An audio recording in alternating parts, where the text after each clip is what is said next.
This is B Monarch. Today we're talking about resilience. What is it? What does it mean? And how do we become resilient through meditation?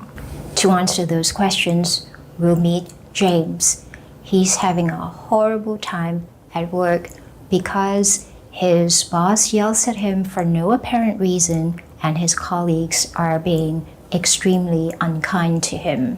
How's James responding to these events? We'll take a look at his internal landscape before and after meditation. We'll see what resilience means in the difference between the two internal landscapes.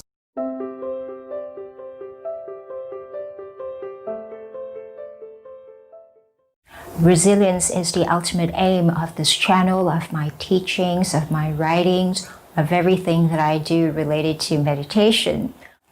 I want to help people become more resilient. So what does being resilient mean? In a general sense, when we say resilience, we mean not breaking under pressure. We thrive through the pressures of life. In meditation, there's a more specific meaning and there's a specific way of building resilience. Let's first talk about the path to resilience, and from there, we'll more easily understand what the meaning is. We first need to look at the fundamental ingredients that make us who we are. Okay, I talk a lot about that, but that is absolute key to success in meditation. So the fundamental ingredients that make us who we are subatomic waves, to borrow a term from quantum physics. At that fundamental level of existence, there is a very precise and specific process that these fundamental ingredients go through to make us act in certain ways. It goes like this. To say it very generally, one wave meets another, leading to another and another. The best way to explain how resilience works in meditation is to look at an example. Let's look at a hypothetical but realistic example. We'll call him James. It's not someone I know or someone you know. James is having a really hard time at work. He's not getting along with his colleagues. His boss yells at him for the tiniest things. And he feels like he's going to have a breakdown. And so he starts drinking heavily after work. I guess we wouldn't call that being resilient. Now let's look at what's happening at the fundamental level of James's experience. This is the level where one subatomic wave meets another and goes through a precise process to make James who he is at every split moment. So when James goes home, he's thinking about his boss yelling at him that day.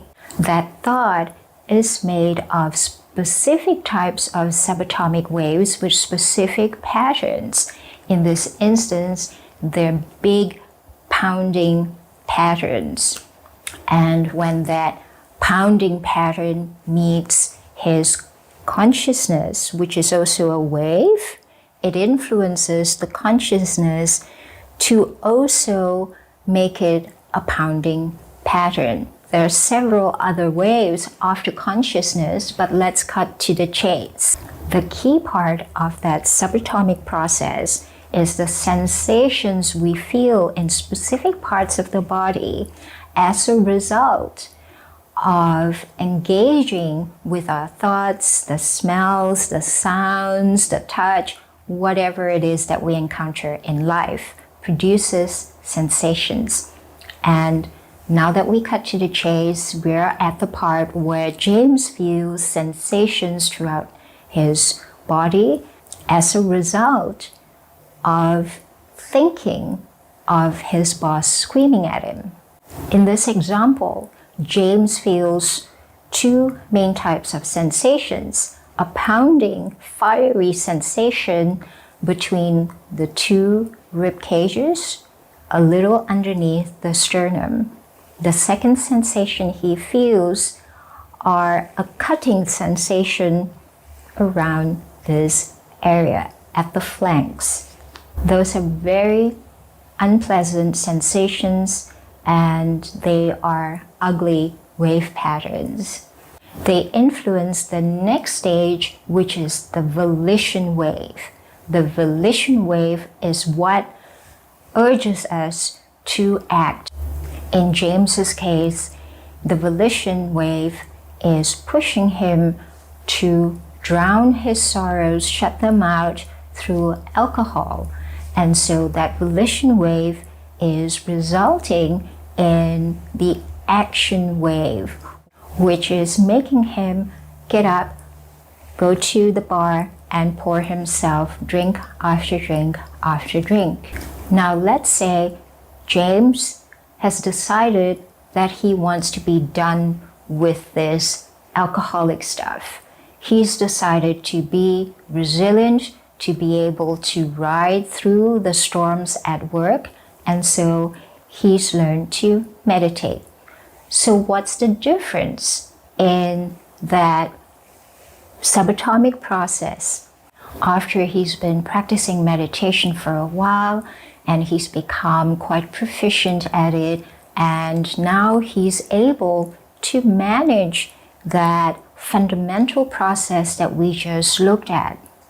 Let's say he can now identify that pounding sensation between his rib cages the moment they start. He can identify the sort of wave pattern that is there. And because he realizes that they're just waves that rise, crest, and dissipate, rise, crest, dissipate, he knows they're not permanent, they're not solid, they're just waves.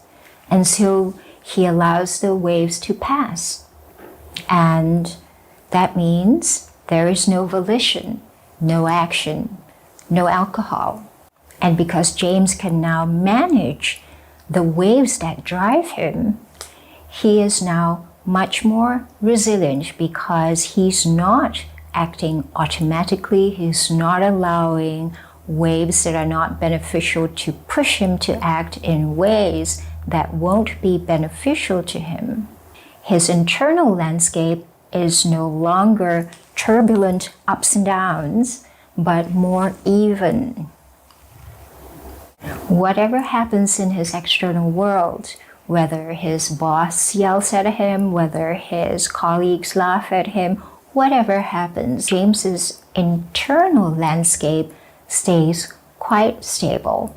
And that's what we mean by being resilient in meditation and through meditation. It's not quite possible to give a lot of details in a video like this, so I've given you links to articles, charts, and everyday examples of this fundamental process I talked about.